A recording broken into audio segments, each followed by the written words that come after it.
Will you all please stand for the national anthem to be sung by the Temptations?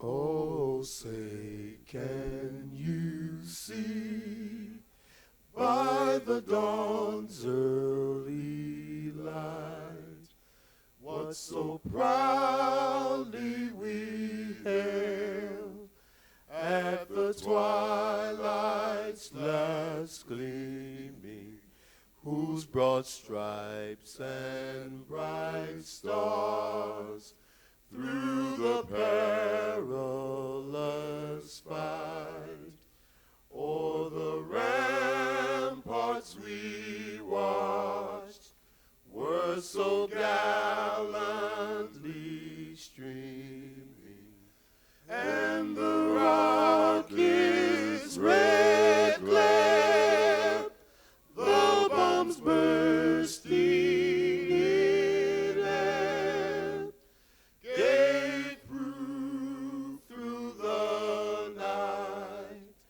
that our flag was still there. Oh, say does that star-spangled banner yet wave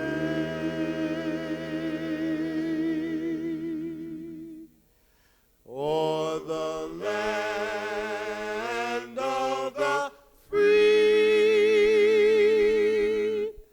and the home of the brave?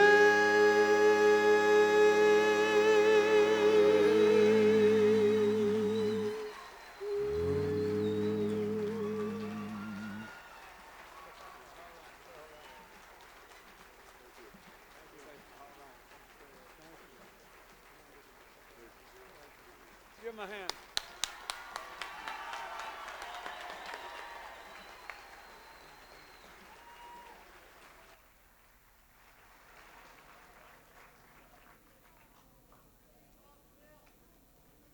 Please be seated.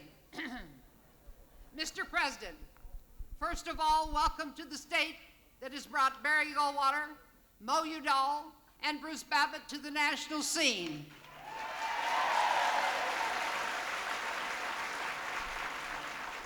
And made Arizona the only state in the union where mothers in the past told their children, "You cannot grow up to be president." And Mr. President, I want to express my heartfelt thanks of all Arizonans for your wonderful act in honoring Mo Udall with the Presidential Medal of Freedom.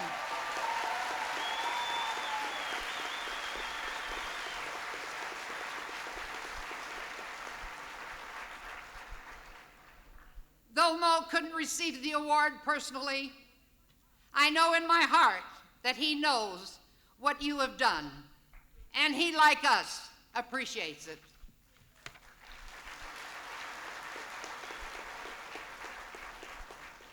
I know why the organizers of this event put me up here. They needed a little white hair to balance off the youngsters gathered around.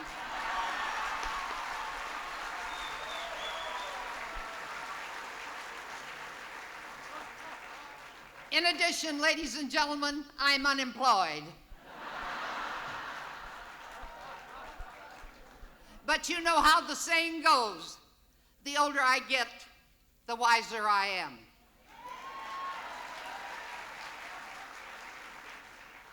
I think that also applies to another senior Arizonan, my friend of many, many years, Barry Goldwater.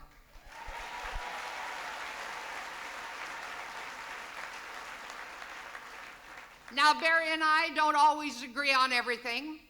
In fact, we agree on very little. But one thing that we agree on is a comment that made a few weeks ago when he said, "I think Mr. Clinton is going to be a good president."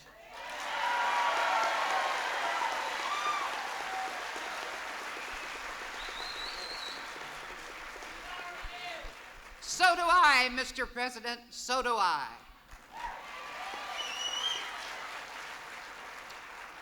A point of personal pride and privilege. I want to share an experience that I shall never forget. When I was elevated to governor in 1988 and the state was in chaos and turmoil, my first day in office, I received a call from Governor Bill Clinton of Arkansas.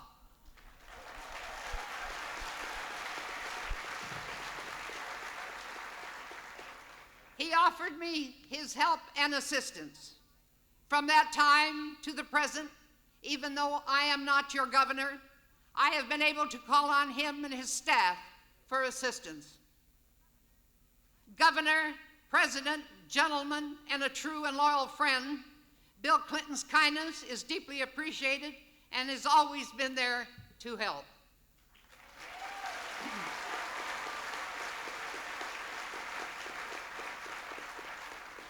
Ladies and gentlemen, I do not want to look backwards. I have already been there.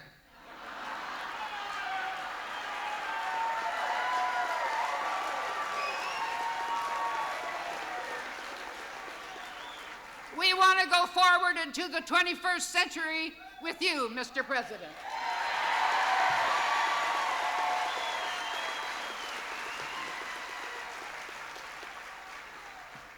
I want to thank you for visiting our great state and be assured that our welcome mat is always out. And then in your next visit, you will once again return as our president.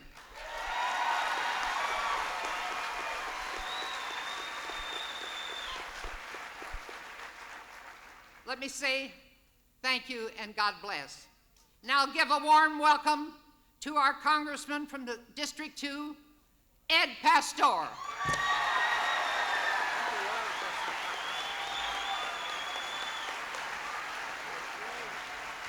Thank you, Rose Mofford.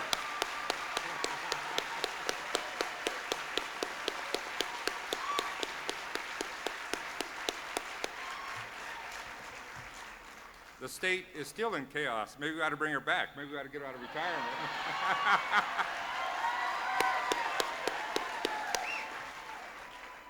Mr. President, Arizona, the Grand Canyon State, the birthplace of men who have given us national leadership, men such as Carl Hayden, Morris K. Udall, and Cesar Chavez, we welcome you.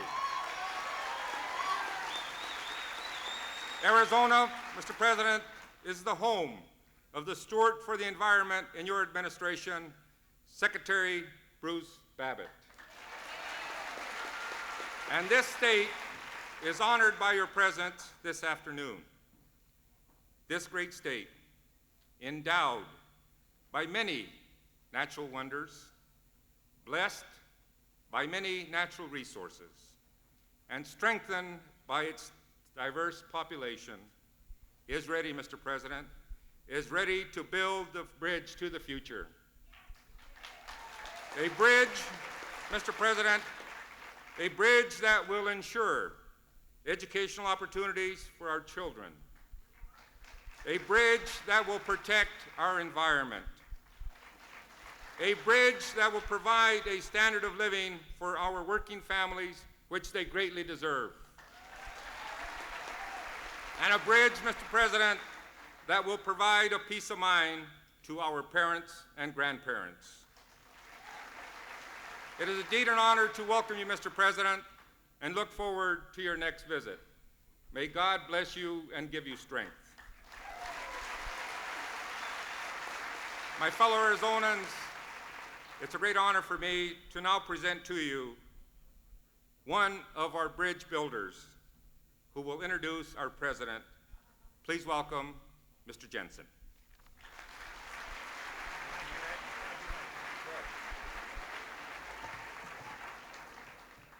Thank you, Congressman Pastor. I'm certain an overwhelming majority of the citizens of Arizona, particularly the citizens of Sun City, are delighted the President is here today.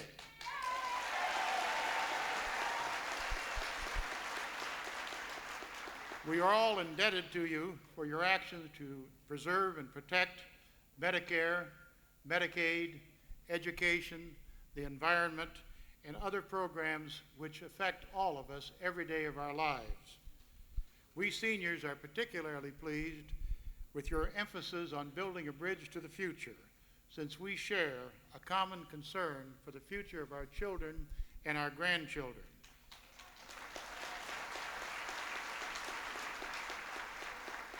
It is my privilege to introduce the President of the United States.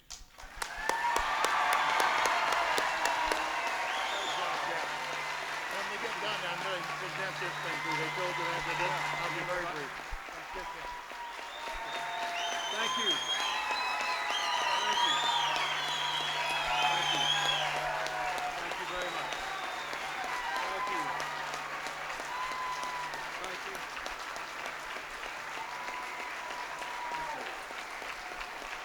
Mr. President, we have a gift for you. Julian Mastrine, a Sun City resident for 17 years, a retired coal miner from Ohio, has become a skilled silversmith.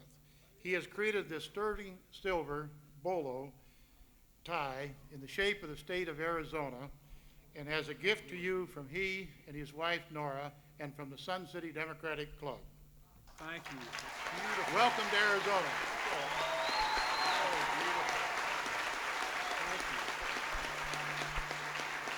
Thank you. Thank you very much. Thank you.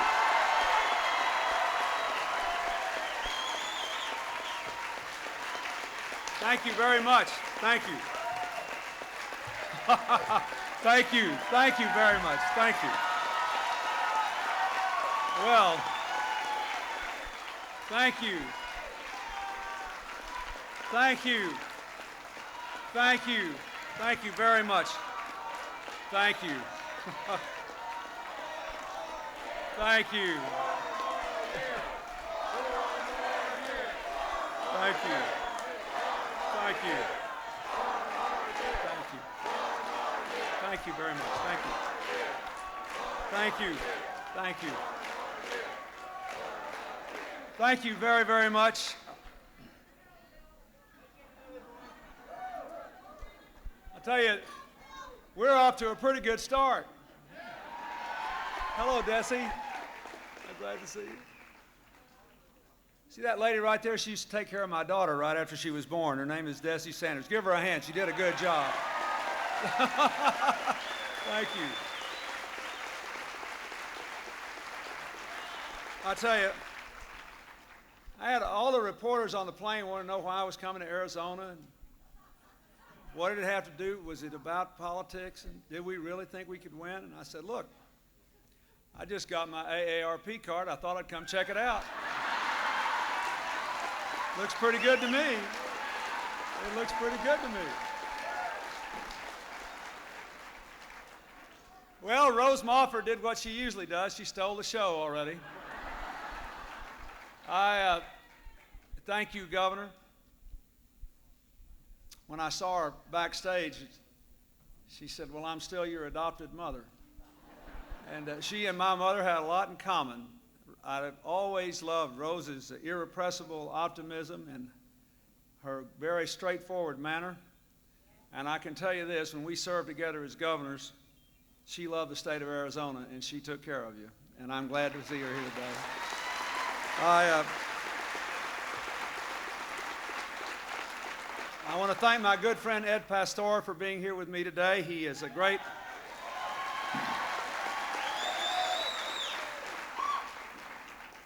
He is a true leader in the Congress, leading for the people of Arizona, leading for the Hispanic caucus, leading for the concerns of people all over the United States. And thank you, Dennis Jensen, and thank you very much for this beautiful bolo, which I will treasure. I collect them. I love to wear them when I have a different attire on. I did wear my boots. If I'd known I was going to get a bolo, I wouldn't have worn a tie today. Thank you very, very much. There's a gentleman who did that here. Stand up. Give him a hand. He did a wonderful job. Thank you very much. Thank you. Thank you.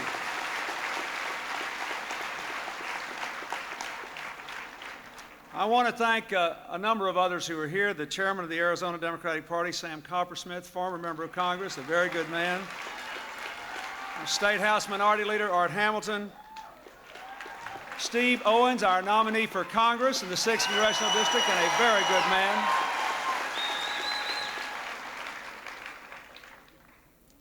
Barbara Sherman, our nominee for Corporations Commission. Thank you for being here.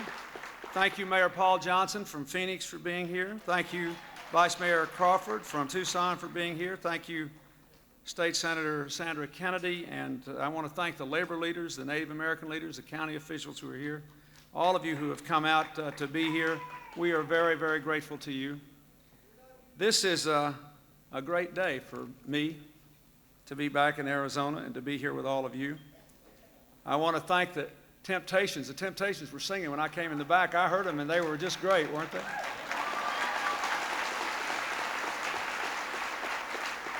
For a moment, I thought I was crashing a dance instead of coming to a political meeting. I want to echo what has been said already about other distinguished Arizonans.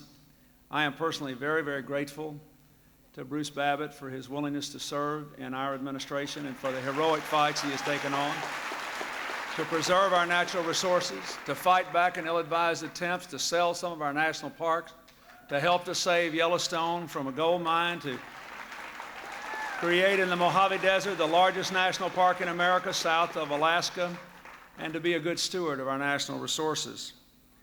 I was profoundly honored to present to Mo Udall's son, Mark, the Presidential Medal of Freedom, which I gave him a couple of days ago, and no American deserves it more. All of you can be very proud of that. And I know I join all Americans in wishing Senator Goldwater well in his recovery. And let me tell you, you're probably like me. If a person is, I first met Barry Goldwater 28 years ago when I was 21 years old, almost 29 years ago now. And he was giving a speech at the University of Arkansas at the invitation of Mac McClarty, who later became my chief of staff and is now the White House counselor. And we were there.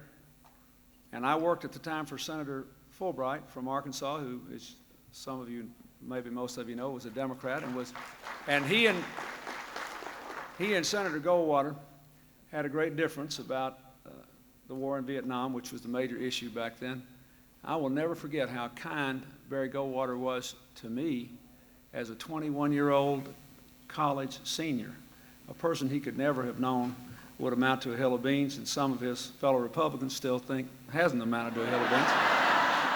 I'll never forget that. But the thing that means the most to me is the incredible kindness and sensitivity he has shown toward the First Lady over the last 4 years. It means a great deal. So I wish him well, and I thank God for his civility and his service to our nation. Ladies and gentlemen, I am glad to be here. I've had an interesting couple of weeks.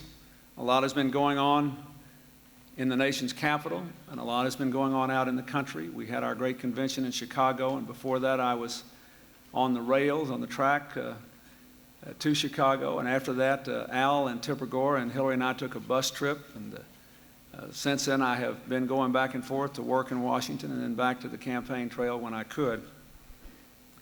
When I ran for president in 1992, I told the American people I had a very straightforward but profoundly important vision for our country in the 21st century.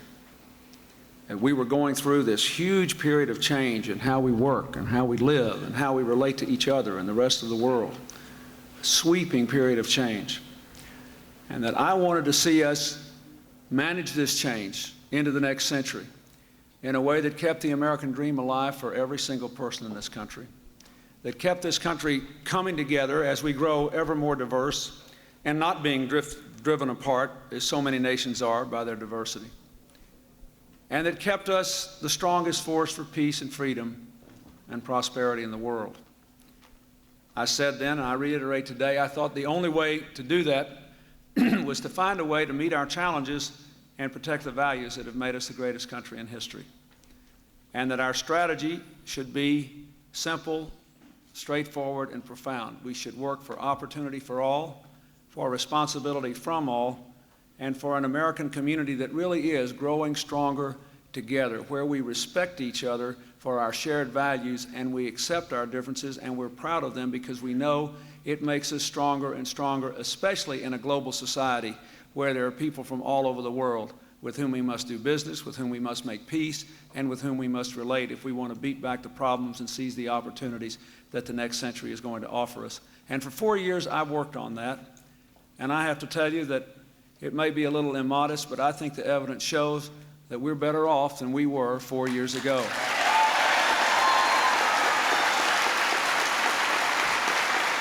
Look at the evidence. The latest evidence as we have is that unemployment is down to a 7.5-year low, 5.1% in the nation. The highest consumer confidence in years, 10.5 million new jobs. The economy is on the right track. We have almost 4.5 million new homeowners. Another 10 million homeowners have refinanced their mortgages at lower rates because we've been able to get those interest rates down. I see those folks everywhere. We have record numbers of new small businesses formed in each of the last 4 years. Our exports of American products and services are at an all-time high. 12 million Americans have been able to take advantage of the family and medical leave law to take a little time off for the birth of a baby or the illness of a parent without losing their job. 15 million of our hardest pressed working Americans got tax relief so that if you work 40 hours a week with children in the home, you'll never be in poverty now. That's very, very important. 40 million Americans, and this is something that's important to a lot of people in this room. In 1994, we passed a bill to protect the pensions of 40 million Americans. 40 million Americans. Our air is cleaner, our drinking water is safer, our food is purer. We have closed more toxic waste dumps in the last 3 years than the previous administrations did in 12. And in the last 2 weeks, before Congress left office, we had some more good news. On October the 1st, 10 million Americans will get an increase in the minimum wage. And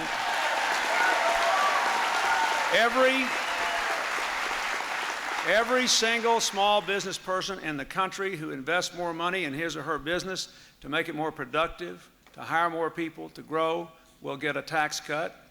And 25 million Americans, because of the passage of the Kennedy-Kassebaum bill, will be eligible not to lose their health insurance just because they got sick, someone in their family got sick, they had to change jobs.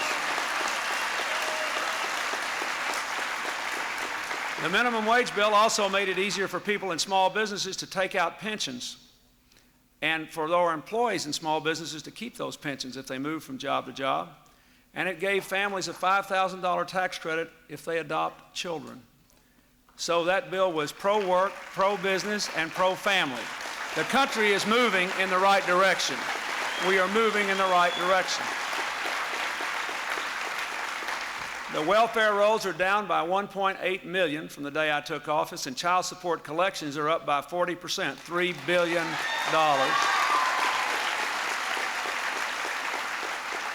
The crime rate has dropped in each of the last 4 years as we are about the business of putting 100,000 more police on the street, attacking violence against women and children, working for safe and drug-free schools.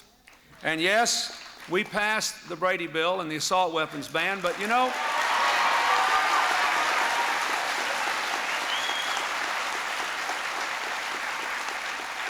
contrary to all the hysteria that was whipped up in 1994 against the people who voted for the crime bill, not a single Arizona hunter or sports person, not a single Arkansas hunter or sports person lost their weapon, but 60,000 felons, fugitives, and stalkers did lose the right to get a handgun because we passed the Brady bill, and we're better off because of it.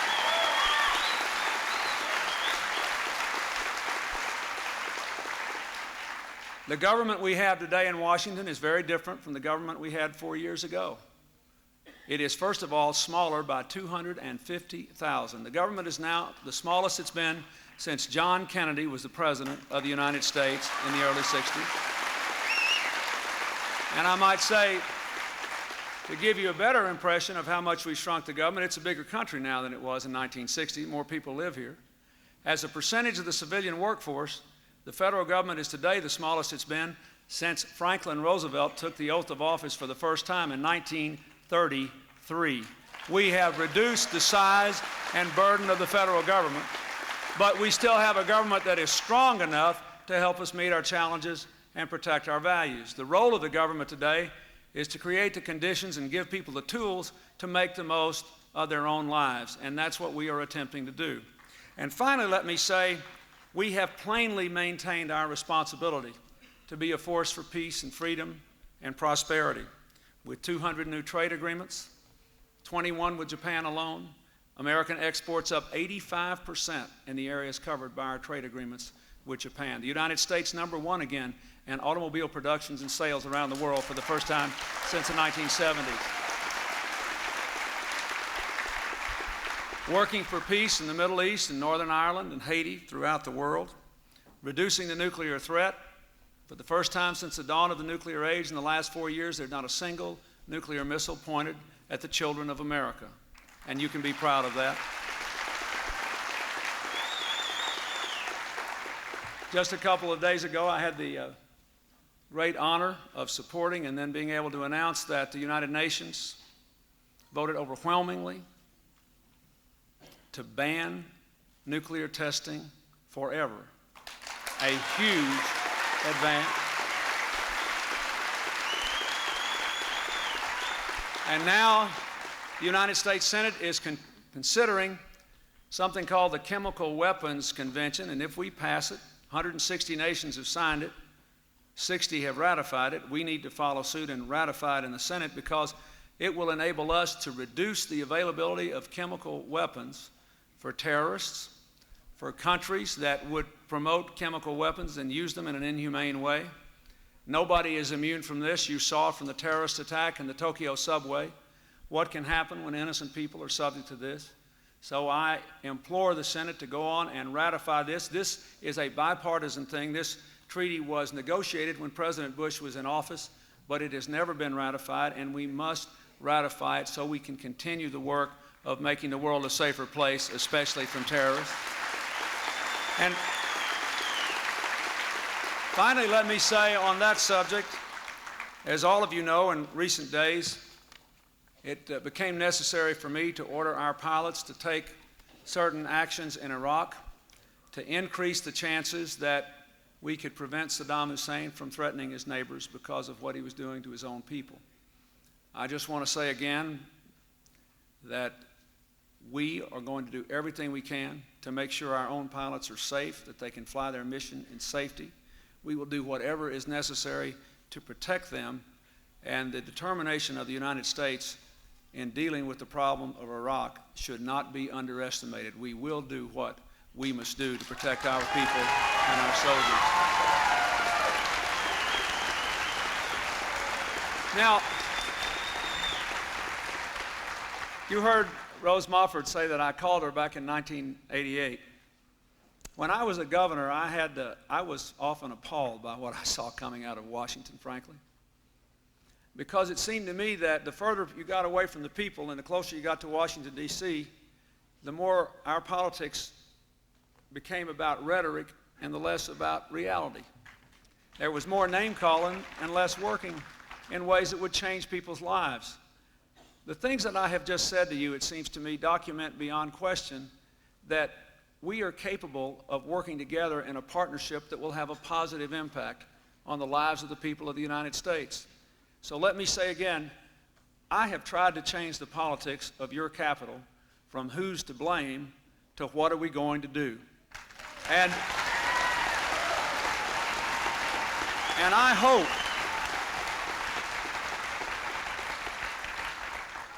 and even though we have come a long way in the last 4 years, I think we all know we still have a lot of challenges to meet to make sure when we start that new century and a new millennium, our country is the kind of country we want it to be.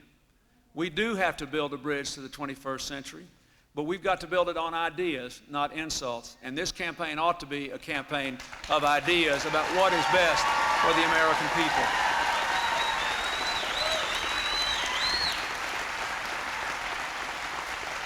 Now let me say very briefly where I think we should go and the bridge that I hope you will help me build. First of all, if we're going to build a bridge to the 21st century of opportunity, we have to make sure that every American who's willing to work has a chance to participate in that opportunity. In a world dominated increasingly by high technology, by rapid movement of information, by global competition, education is more important to the well-being not only of individual Americans, but to our country than ever before in the history of the United States. In the past 4 years, I worked on a broad front to improve education, from increasing Head Start to giving our schools funds to raise their standards, stay open after school for kids that are in trouble, try innovative reform measures that would enable them to achieve higher levels of learning. We reformed the student loan program to make the loans lower cost and to have better repayment terms so more people could go. And we fought back what I consider to be very ill-advised efforts to cut back on education funding at a time when education is more important to our future than ever before. Now, what are we going to do in the future? I think, first of all, we should have a clear agenda that includes, at a minimum, the following items. Number one, 40% of the 8-year-olds in this country still can't read a book on their own. Even though improvement in math and science is going up, even though our schools are plainly getting better, 40% of those kids can't. I propose to put together an army of 30,000 mentors, from national service volunteers, from young people on work study in college, from trained reading tutors, to mobilize 1 million true volunteers to go into every high school in this country, every grade school in this country where it is needed, to make sure that by the year 2000, every 8-year-old in America can pick up a book and say, I read this myself. I did it. Second, we have an opportunity that is truly revolutionary because of technology to do something never before done. We are working hard not only to get computers and educational materials and software to go into computers in all the classrooms of America. We've also worked to train teachers who can at least keep up with all these young kids who are computer wizards, something I can't do. This summer, the National Education Association, the American Federation of Teachers, the school principals and other education groups put together 100,000 teachers who began the work of training 500,000 more teachers to make sure that the teachers could actually use the computers in the classroom to teach the students. And now it is time to make sure that we do the last thing. We need to make sure that every classroom and every library and every school in America is hooked up to the information superhighway, to the internet, to the World Wide Web, to all these networks of information. Now, let me just say for a moment what the significance of that is. What this means is that for the first time ever in the history of the country, if we do it, children in the smallest, most isolated rural school districts in America, children in the poorest inner city school districts in America, no matter where these children are, they will have access to the same information in the same form, in the same time, at the same level of quality as children in the wealthiest school districts in the country. It has never happened before. We can do it in the next 4 years, and we should. And we should. Finally, in the next 4 years, we should truly open the doors of college education to anyone of any age who needs to go, of any age. And I propose to do the following. Number one, we ought to set as a national goal in 4 years, we'll make at least a community college degree as universal in America as a high school diploma is today. How? Almost every American is within driving distance of a community college, and those places work. They're open, they're flexible, they're results-oriented, they're democratic, small d, that is, they're open to everybody. They work the way America ought to work more. And all we have to do to make community college available to everybody is to say to people, if you will go, we'll give you a tax credit of up to $1,500 a year for the tuition, which will cover the typical tuition cost throughout the country. Second, we should give a tax deduction of up to $10,000 a year for the cost of any education after high school, so we can encourage people to go forward. Encourage parents and grandparents to help their children and grandchildren go to college. The third thing I want to do is to recognize that a lot of adults need more education as well, and that we have 70 at least different programs in the federal government that have developed for the best of reasons over time. But, you know, you need a slide rule to figure out whether you qualify for them. And what I want to do is to say to someone, if you qualify for federal educational help because you have lost your job or because you are grossly underemployed, instead of these 70 different programs you have to figure out, I want to put all that money in one pot and give a skills grant worth up to $2,500 a year to people and say, take it to your local community college. Take it wherever's best for you, but here it is. Go get an education so you can go up, not down on the job scale if you lose your job. Will you help me build that kind of bridge to the 21st century? I need your help.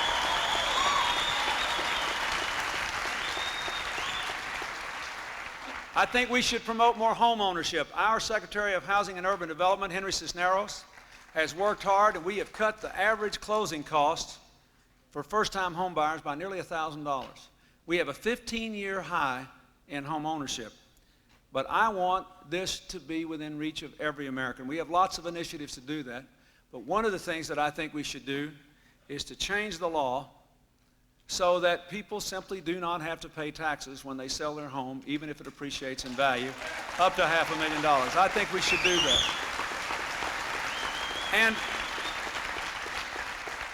finally, let me say, if we want to have opportunity, we've got to keep this economy going. And that means that we have to continue to finish the work to balance the budget, but we have to do it in the right way. And I want to talk a little about that. There's been a huge debate about that, you know, in the last 2 years since our friends in the other party won the Congress. And as you can see from outside, that they're a little sensitive about the fact that America didn't like their budget. But let's talk about it. We do have to balance the budget. Why? Well, one thing that our Republican friends said last year that I agree with is, they said last year, not this year, but last year they said, if we're not on a path to balancing the budget, interest rates will be 2% higher. I agree with that. Now, what does that mean? That means, you just figure it out for yourselves. That means 2% on your car payment, your credit card payment, your home payment. Even more important for the overall health of the economy, it means 2% on those loans that business people need to take out to start those new businesses or to expand the businesses. And keep in mind, we've had 4 years in a row of record formation of small business, but that's where most of the jobs are coming from. So we do need to go on and balance the budget. So the question is how? And that's what we're revisiting in this election. The budget I vetoed that the Congress passed, I vetoed not because I didn't want to balance the budget, but because I thought it was wrong to basically end Medicaid's 30-year guarantee of health care to poor women and little babies, to end the 30-year guarantee of health coverage to middle-class families who had members with disabilities, where they were struggling to take care of those people in their own homes and go to work every day.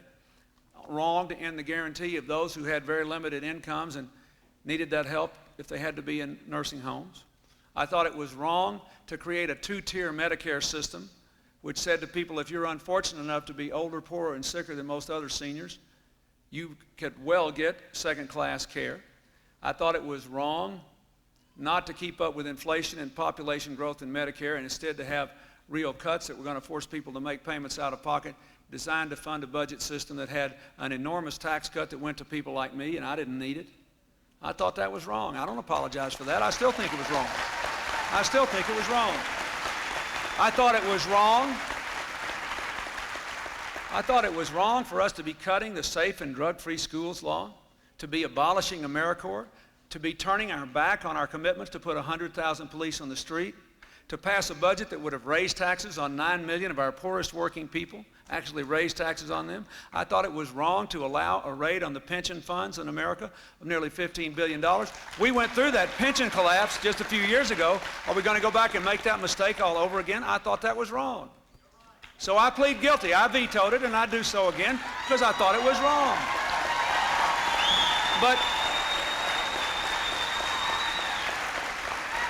But that does not mean, again, that does not mean that we should not balance the budget. It does not mean that we don't have to have some savings in Medicare to stabilize the program, so it's going to be there not just next year, but 10 years from now, 15 years from now, 20 years from now, for all who need it. But the changes should be made by someone who believes in Medicare and believes it's served our country well, not someone who doesn't care whether it exists or not. Now, that should be done. But we have to keep doing the work of balancing the budget. But, you know, if we turn around and walk away from our obligations to invest in environmental protection and new technology and education, we'll hurt ourselves. Let me give you one other example. Arizona has become a center for precision manufacturing because of the dry air and because of the good climate for manufacturing and for working. You have a huge stake here in this state in seeing that we continue on the cutting edge of manufacturing technology, high technology. Whether you do anything that has anything to do with that or not, everyone who lives in Arizona has a big stake in seeing that America maintains its technological lead. That means that we have to do some public investment in research and elemental development. We must do that. In biomedical research, government-funded research has led to unprecedented gains in many areas in the last 4 years. Public research has led to a lot of things that we now take for granted. The internet is the product of a federal research project. But as soon as it was obvious that it was going to work, the government did exactly what the government should do. We couldn't run it. We got out of it and let the private sector take over. Right now, we are engaged in a joint venture with IBM to develop a supercomputer that will do more calculations in 1 second than you could go home and pick up a pocket handheld calculator and do by yourself, listen to this, in 30,000 years. Now, we have to make those kinds of investments because the private sector can't afford to do it. It's too problematical. You have to break through these barriers. But this will make a huge difference in the future of our country. So I say to you, go out and tell your fellow Arizonans, whether they're Republicans, Democrats, Independents, you name it. Yes, balance the budget, but do it in a way that brings us together instead of drives us apart. Do it in a way that honors our obligations, and do it in a way that builds that bridge to the 21st century. That's what we have to do.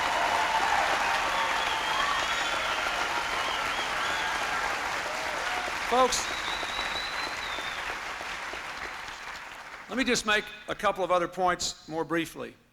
We have to build a bridge to the 21st century that honors responsibility. And I just mentioned 2 points there. I just signed a welfare reform bill that was fairly controversial, and I didn't think it was perfect. But I did it because I think it is imperative to end the isolation of those people who are trapped on welfare generation after generation. I think it is imperative to bring people into the world of work, to bring those families into contact with other families, to make them believe that they can change their lives. And now the challenge is to take this new system and make it work. The new system says, if you're poor, we will still give you health care for your children, we will still give you nutrition, and now we will give you more in child care if you go to work. But now the income check will go to the state, and they must find a way to move able-bodied people from welfare to work within 2 years.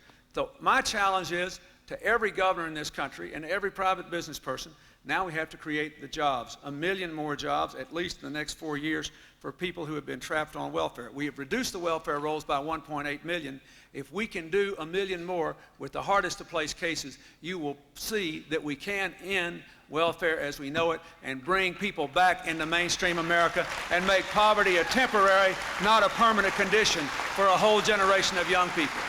We have to do that, and I want you to help me do that. The second thing I want to talk about briefly is the crime problem. Crime is still a big problem in America. Yes, the crime rate in the country has dropped for 4 years. Yes, in most major cities it's going down, but it's still going up in some suburbs and small towns. It's still a problem. And it will be a problem until you can go home at night and turn on the evening news and the first story is not a crime story. Or if it is a crime story, you're absolutely shocked instead of saying what else is new. That's how you will know. We'll always have some crime. You'll know when we've got this thing whipped, when you're shocked when you see a crime story leading the evening news at night instead of saying what else is new. Now, instead of 4 years of a declining crime rate, we need 8 years of a declining crime rate. That's what we have to do. We have to finish putting those police on the street. We ought to take the cop killer bullets off the street. They have no hunting or sporting purpose. We ought to extend the Brady Bill. The Brady Bill has worked well. It now applies to any felons. I think the Brady Bill ought to apply to anyone who abuses a child or a spouse in the home as well. We should try to reduce that.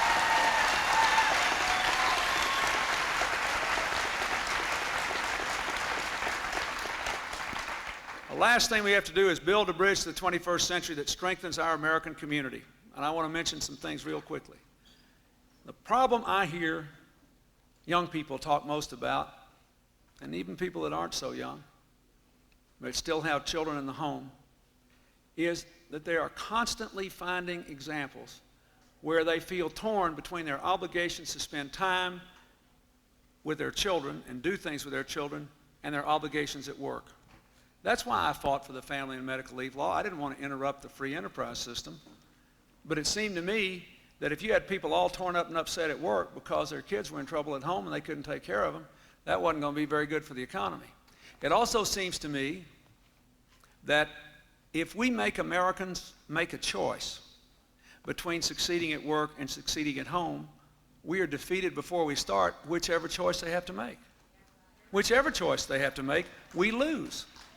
Because most parents are working and most parents have to work, whether it's a single parent household or two parents in the household. It's not as if it's an option for most people.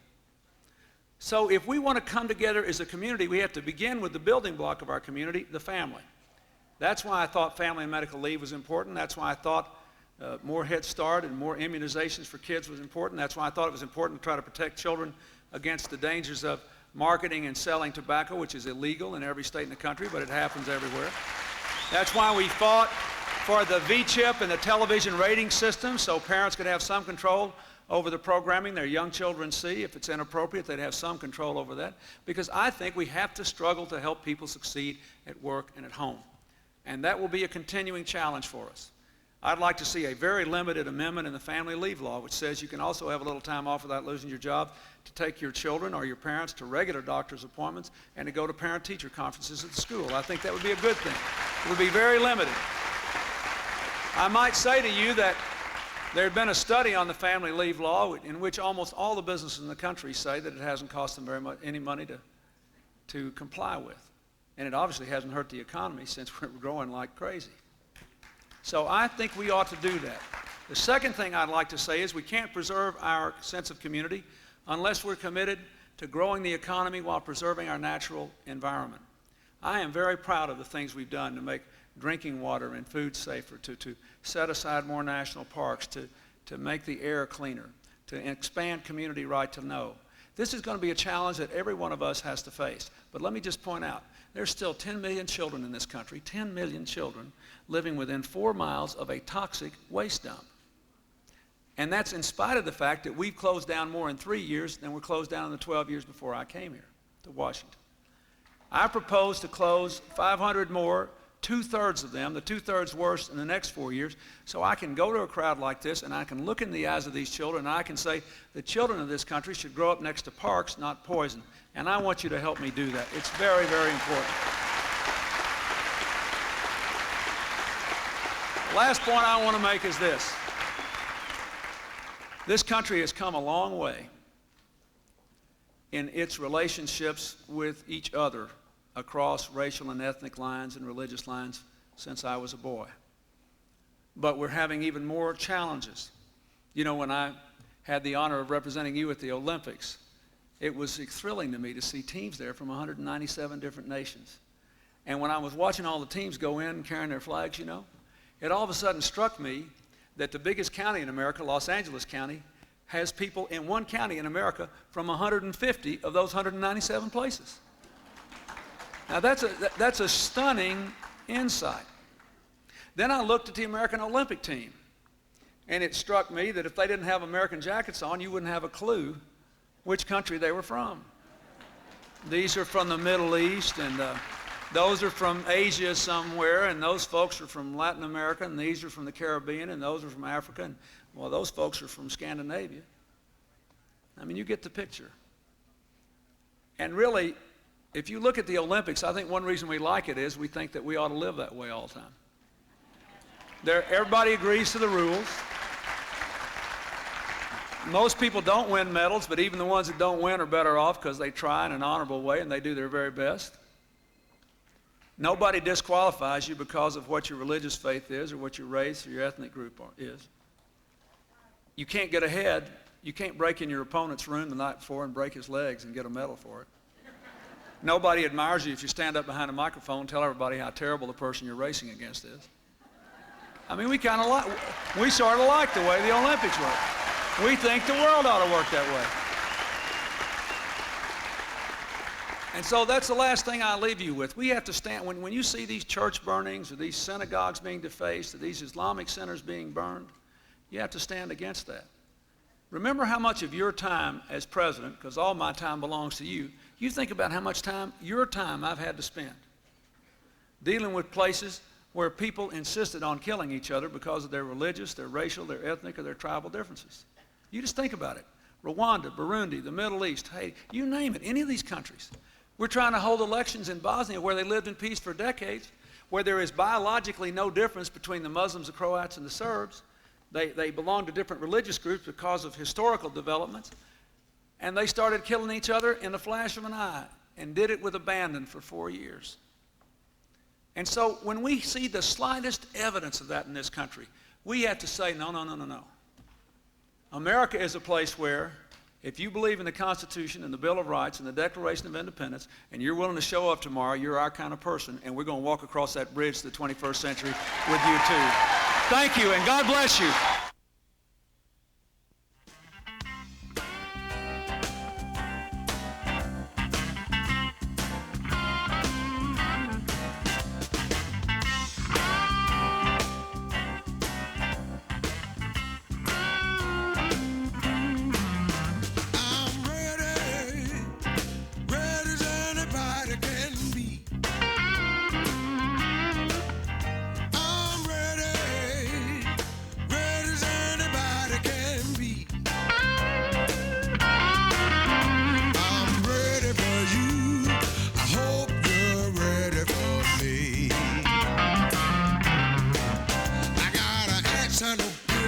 On a graveyard train that shoots tombstones.